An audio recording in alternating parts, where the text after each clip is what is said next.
एक महीने पहले कांग्रेस पार्टी के सारे बैंक अकाउंट फ्रीज कर दिए गए। आप सोचिए, आप किसी परिवार के बैंक अकाउंट फ्रीज करिए, किसी व्यक्ति के बैंक अकाउंट फ्रीज करिए, किसी बिजनेस के बैंक अकाउंट फ्रीज करिए, किसी भी संस्था के बैंक अकाउंट फ्रीज करिए, होता क्या है? एकदम खत्म हो जाता है।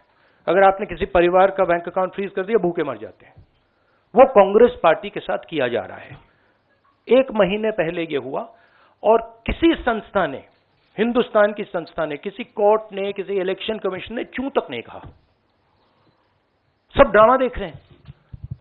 20% हिंदुस्तान के लोग कांग्रेस पार्टी को वोट देते हैं। हम 20% लोगों को रिप्रेजेंट करते हैं और आज हम रेलवे टिकट नहीं खरीद सकते। आज हम अपने नेता को एक शहर से दूसरे शहर नहीं भेज सकते। हम एडवर्टाइजमेंट नहीं लगा सकते। और क्यों? 14 लाख रुपए 7 साल पहले 14 लाख रुपए का इशू है और 200 करोड़ रुपए का फाइन, और सारे के सारे बैंक अकाउंट फ्रीज कर दिए। जब इनकम टैक्स, ये दिखाना मुझे जरा, सॉरी, क्या 200 करोड़, जब इनकम टैक्स, साफ इनकम टैक्स की जो एक्ट है साफ कहता है कि ज्यादा से ज्यादा 10,000 रुपए का फाइन लगेगा। तो यह है हिंदुस्तान का लोकतंत्र। यह क्रिमिनल एक्शन है कांग्रेस पार्टी के खिलाफ और हिंदुस्तान के लोकतंत्र के खिलाफ, और यह क्रिमिनल एक्शन हिंदुस्तान के प्रधानमंत्री कर रहे हैं।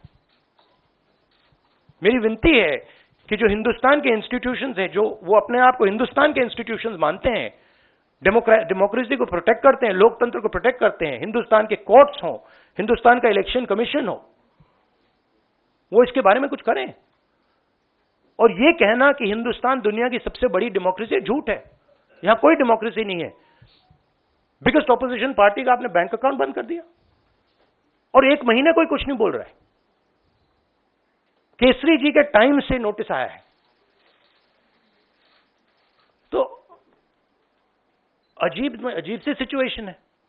सब लोग देख रहे हैं और हर संस्था मतलब का रोल है इसमें।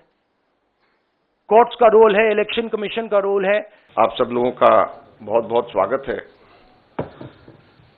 अभी हमारे कांग्रेस अध्यक्ष और पूर्व अध्यक्षा ने आप लोगों को बताया कि लोकतंत्र के ऊपर किस प्रकार का खतरा मंडरा रहा है, किस प्रकार से कांग्रेस पार्टी के बैंक खातों के ऊपर हमला हुआ और ये कोशिश करी जा रही है कि फाइनेंशियली कांग्रेस पार्टी को पंगु बना दिया जाए।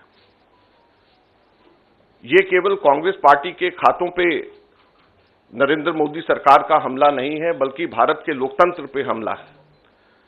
अगर प्रमुख विपक्षी पार्टी वित्तीय तौर के ऊपर पूरी तरीके से पंगु हो जाए, कोई कार्य नहीं कर सके, पब्लिसिटी के ऊपर पैसा नहीं खर्च कर सके, कैंपेन के ऊपर पैसा नहीं खर्च कर सके, अपने कैंडिडेट्स को पैसे नहीं दे सके, तो फिर चुनाव किस बात का है? और चुनाव की घोषणा हो चुकी है। पिछले एक महीने से हमारे अपने बैंक अकाउंट्स में पड़े हुए 285 करोड़ रुपए का हम इस्तेमाल नहीं कर पा रहे हैं। हम लोगों को पब्लिसिटी के लिए अखबारों के अंदर स्लॉट्स बुक करने, हम लोगों को पब्लिसिटी के लिए इलेक्ट्रॉनिक मीडिया के अंदर स्लॉट्स बुक करने, हमको सोशल मीडिया के अंदर इस्तेमाल करना है, हमको पोस्टर छपवाने, हमको पैम्फलेट छपवाने। अगर हम लोग वो काम भी नहीं कर सकते तो किस प्रकार से लोकतंत्र जिंदा रहेगा और कैसा लोकतंत्र है ये? मैंने पिछले सप्ताह आप सब लोगों के सम्मुख मोतीलाल वोरा जी के समय 2017-18 के एक केस को लेकर के इनकम टैक्स डिपार्टमेंट ने 2017-18 के बेसिस के ऊपर 7 साल बाद में जाकर के हमारे बैंक के खाते अब जाकर के फ्रीज करे हैं, उसकी जानकारी दी। मैंने कहा कि ये 7 साल पुराने कैसे फ्रीज किए जा सकते हैं और टाइमिंग इसका कैसा है। लेकिन मुझे अभी बहुत दुख के साथ कहना पड़ रहा है कि पिछले हफ्ते ये नोटिस हम लोगों के पास में आया है, इसकी कॉपी आप सब लोगों को मिल गई है, आप सब लोगों के आ गई है। आप जरा देखिए, ये सीताराम केसरी जी के जमाने का नोटिस हमें पिछले हफ्ते आया है। आप सोचिए, सीताराम केसरी जी के जमाने का 1994-95 की असेसमेंट ईयर का नोटिस अब हमारे पास में आया, और इसको लेकर के भी आगे आने वाले समय के अंदर फिर से बैंक को फ्रीज करने का और डिमांड लगाने की ये कवायद शुरू होगी। तो ये कौन सा लोकतंत्र है? अगर इसी रफ्तार से जाएंगे तो महात्मा गांधी के समय पे जमनालाल बजाज जब ट्रेजरर हुआ करते थे, उस टाइम पे भी कोई चीज निकाल करके अब इस वक्त इस चुनाव से पहले हमारे अकाउंट्स को फ्रीज किया जाएगा। तो ये किस चीज का लोकतंत्र है? 30 साल पुराना, 31 साल पुराना असेसमेंट ईयर का हिसाब निकाल करके हमारे खाते फ्रीज करे जा रहे हैं ताकि हम लोग चुनाव ही ना लड़ पाए। हम लोगों के पास में मुख्यतः 3 बातें हैं कहने की। हर पॉलिटिकल पार्टी इनकम टैक्स से एग्जम्प्टेड होती है। कभी किसी ने भी पेनल्टी इस तरीके से नहीं दिया, तो कांग्रेस पार्टी को अकेले क्यों चुना जा रहा है? दूसरा, इसकी टाइमिंग देखिए। 2017-18 का मोतीलाल वोरा जी के टाइम का और 1994-95 का सीताराम केसरी जी का समय, और केवल 1 महीना पहले चुनाव के घोषणा होने से पहले यह काम शुरू किया जाता है। और तीसरा, क्वांटम ऑफ पनिशमेंट देखिए कि कितना बड़ा पनिशमेंट। क्या हमारे सिर्फ 0.07% पूरा 199 करोड़ का कैश में हमारे अपने एमपीज ने अपनी तनख्वाह दी, उसकी वजह से 0.07% की अनियमितता की वजह से 106% की पेनल्टी हमारे ऊपर लगाई गई, 106% की। कितना? 0.07% की अनियमितता की वजह से 106% की पेनल्टी हम लोगों के ऊपर लगाई गई है। ये क्वांटम। हम लोगों ने मात्र 30 दिन लेट हम लोगों ने अपने अकाउंट सबमिट करे। ये इनकम टैक्स एक्ट मेरे पास में है, इसका सेक्शन 234F ये कहता है कि सिर्फ 10,000 रुपए की मैक्सिमम पेनल्टी ली जा सकती है अगर कोई व्यक्ति लेट अपना, कोई भी ऑर्गेनाइजेशन या व्यक्ति कोई भी लेट अपना इनकम टैक्स सबमिट करे, केवल 10,000 रुपए। और हमारे ऊपर 210 करोड़ रुपए का, 210.25 करोड़ का 210.25 करोड़ का लियन मार्क कर दिया गया। 10,000 की सिर्फ पेनल्टी, सिर्फ 0.07% का हमारा टोटल अकाउंट में से कैश के अंदर लिया गया। ये कहां का न्याय? 115 करोड़ रुपए फोर्सफुली हमारे बैंक अकाउंट से इनकम टैक्स ऑफिसर्स ने बैंक मैनेजर्स के पास में जाकर के सरकार को ट्रांसफर करा दिया गया। वो अब हमारे पास में नहीं है। 115 करोड़ रुपया बैंक मैनेजर्स को जाकर के एक तरीके से डरा करके, धमका करके इनकम टैक्स ऑफिसर्स ने हमारे अकाउंट से इनकम टैक्स डिपार्टमेंट और सरकार को वापस ट्रांसफर करा दिया। मैंने बताया जैसे पिछले 5 हफ्ते से 1 महीने से भी ज्यादा हम अपने पैसे जो हमारे वर्कर्स ने इकट्ठे करे हैं वो हम इसका उसका इस्तेमाल नहीं कर पा रहे हैं। ये कहां की डेमोक्रेसी है? ये कहां का लोकतंत्र रह गया? तो इसलिए हम आपसे कहना चाहते हैं, ये केवल हम लोग तो अपनी लड़ाई लड़ेंगे, लेकिन ये आप लोगों की भी लड़ाई, मीडिया की भी लड़ाई है, देश की जनता की लड़ाई है। अगर आप इसके अंदर हमारे को समर्थन नहीं करेंगे तो लोकतंत्र जिंदा नहीं रहेगा, ना आप रहेंगे ना हम रहेंगे। धन्यवाद।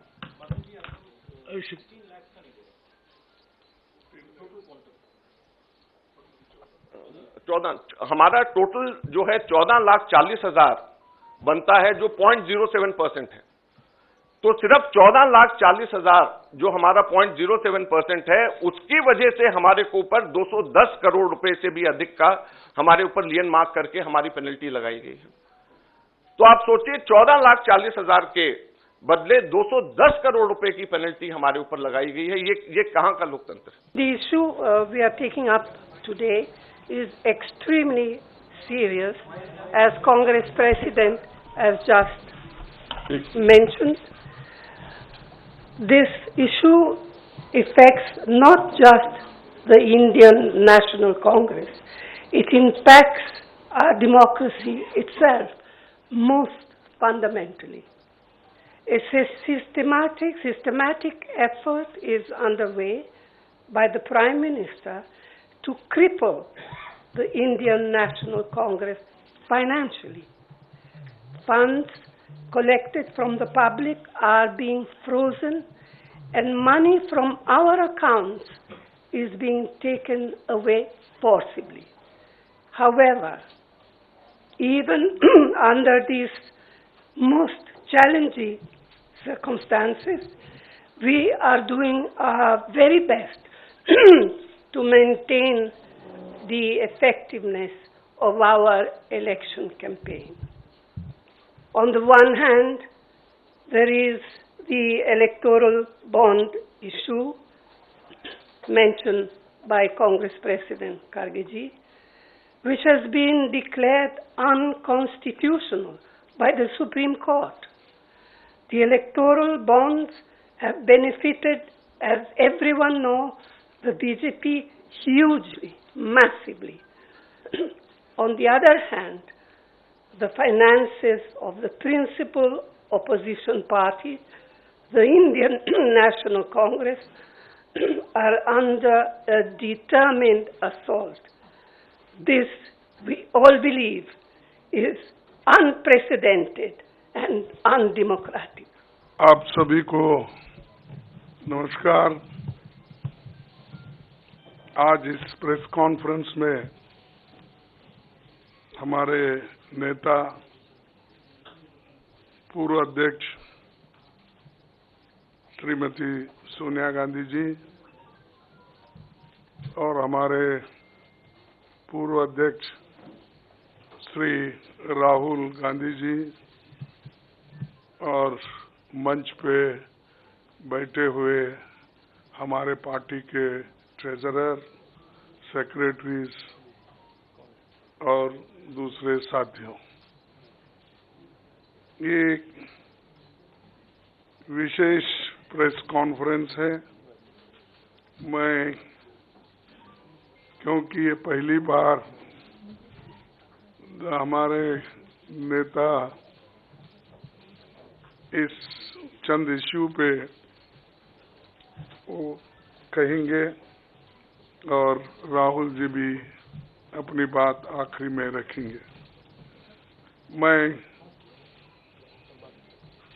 एक आपका समय 7-8 मिनट लूंगा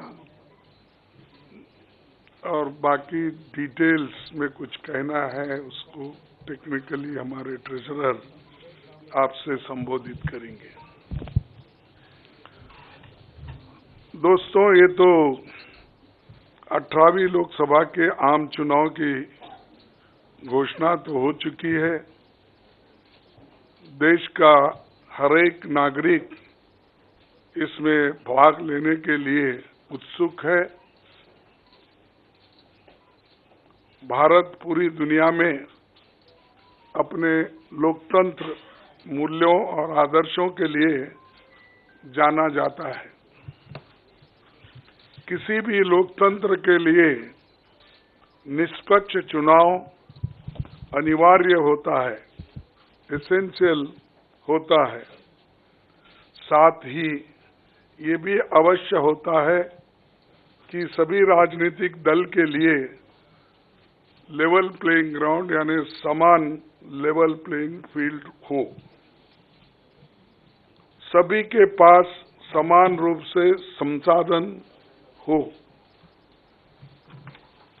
ये नहीं कि जो सत्ता में है उनका रिसोर्सेस पर मोनोपोली हो, ये नहीं कि उनका मीडिया पर एक अधिकार हो,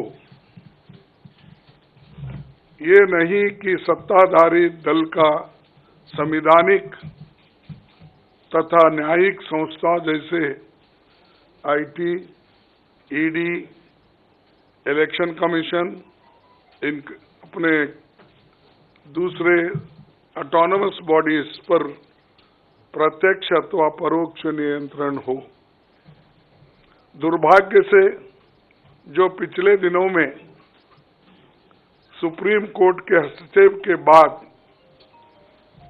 जो इलेक्टोरल बॉन्ड, चुनावी चंदा बॉन्ड के बारे में जो तथ्य निकलकर सामने आए वो बहुत ही चिंताजनक है,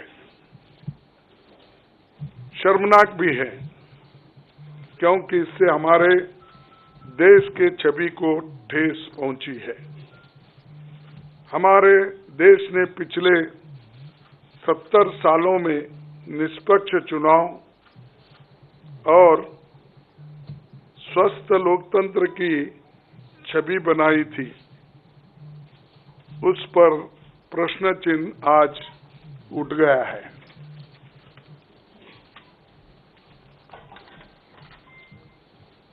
सुप्रीम कोर्ट ने जिस चुनावी चंदा बॉन्ड को इलीगल और अनकॉन्स्टिट्यूशनल कहा, उस स्कीम के तहत मौजूदा सत्ताधारी दल ने हजारों करोड़ रुपए से ज्यादा अपने अकाउंट में भर लिया है और दूसरी तरफ साजिशन मुख्य विपक्षी दल का बैंक अकाउंट फ्रीज कर दिया गया है ताकि हम पैसों के अभाव में बराबरी से चुनाव ना लड़े और ना लड़ पाए। ये सत्ताधारी दल द्वारा एक खतरनाक खेल है। इसके दूरगामी प्रभाव होंगे क्योंकि अगर डेमोक्रेसी को इस देश में बचाना है तो लेवल प्लेइंग ग्राउंड होना चाहिए। ऐसा भी नहीं होना चंद देशों में चुनाव हो रहे हैं 99% वोट एक ही आदमी ले रहा है। ऐसा आपको तो मालूम हो गया रिसेंटली किन किन देशों में ऐसा हुआ है। तो ये सत्ताधारी दल द्वारा एक खतरनाक खेल खेला गया है। इसके दूरगामी प्रभाव होंगे पर ये स्पष्ट है कि इस तरीके से किसी राजनीतिक दल को असहाय बनाकर चुनाव लड़ने में बाधा उत्पन्न कर और फ्री एंड फेयर इलेक्शन कभी नहीं कहा जा सकता। देश की जनता, एक आम नागरिक देख सकता है कि बीजेपी ने चुनावी चंदा बॉन्ड से 56% पैसे हासिल किए हैं, वहीं कांग्रेस को 11% ही मिले हैं और ये वो पैसे जो बॉन्ड से बीजेपी ने लिए हैं, इसके अलावा जो कैश में इनके पास आता होगा तो कोई अकाउंट ही नहीं है। आप इनके खर्चे देखिए, हर तरफ इनका एडवर्टाइजमेंट लगा है और एडवर्टाइजमेंट में भी मोनोपोली बना ली है। प्रिंट मीडिया हो, टीवी हो और सोशल मीडिया हो, इनका बहुत डोमिनेशन है। लेकिन इतने पैसे एक पार्टी जमा कर सकती है, हिंदुस्तान के 70 साल के डेमोक्रेटिक व्यवस्था में ऐसा कोई नहीं किया। ये पहली बार ये सरकार अनेक ढंग से पैसे आज उठा रही है और इनके 5 स्टार ऑफिसेस से बड़े बड़े हर जगह आप देखिए और 4-4, 5-5 फ्लाइट एक मीटिंग को जाते हैं और उनके पीछे और 2-4 जाते हैं। एक मीटिंग का इतना खर्च होता है तो शायद ही कोई पार्टी,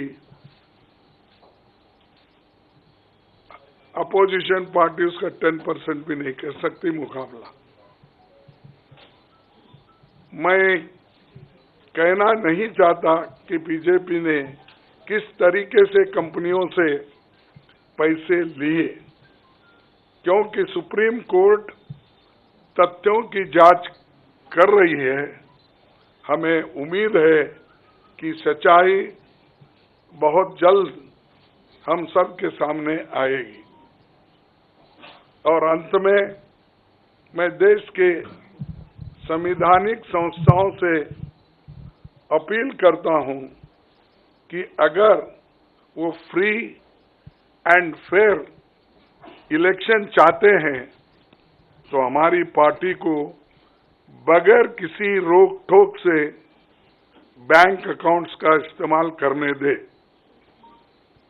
और जो इनकम टैक्स का क्लेम है वो अंततः कोर्ट के निर्णय के अनुसार सेटल हो जाएगा। राजनीतिक दल टैक्स नहीं देते, बीजेपी कभी इनकम टैक्स नहीं दी, लेकिन ये लागू सिर्फ कांग्रेस पे हो रहा है। कोई पॉलिटिकल पार्टी इनकम टैक्स के दायरे में नहीं आते, सच है ना? सेटल हो जाए। राजनीतिक दल नहीं आते, बीजेपी ने कभी नहीं दिया अकाउंट। इसके बाद भी अगर हमसे ये मांगा जा रहा है तो हम न्यायालय के अंतिम निर्णय का इंतजार कर रहे हैं, क्योंकि हम चाहते हैं कम से कम न्यायालय तो इस बात को देखे, कानून को देखे, रूल ऑफ लॉ और गवर्नेंस जो संविधान के तहत होता है उसके तरफ तो ध्यान दे दो, क्योंकि आज वो हुकूमत में है, कल दूसरी पार्टी आएगी। लेकिन हमको ये लेवल प्लेइंग ग्राउंड जो हमने पहले से बनाया था, नेहरू जी से लेकर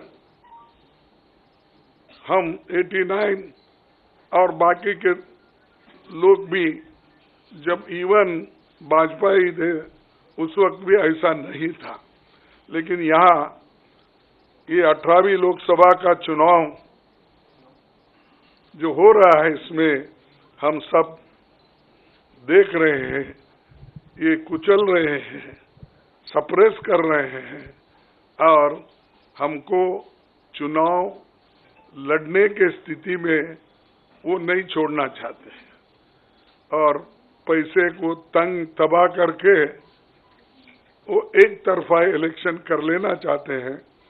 लेकिन लोग भी होशियार है, इसको जानते हैं और लेवल प्लेइंग फील्ड बने रहने के लिए ये उनके जो बाधक है और जो हमारे अकाउंट्स फ्रीज किए हैं वो तत्काल उसका रिलीज होना चाहिए और हमको चुनाव में डेमोक्रेसी और संविधान को बचाने के लिए लेवल प्लेइंग ग्राउंड होना चाहिए।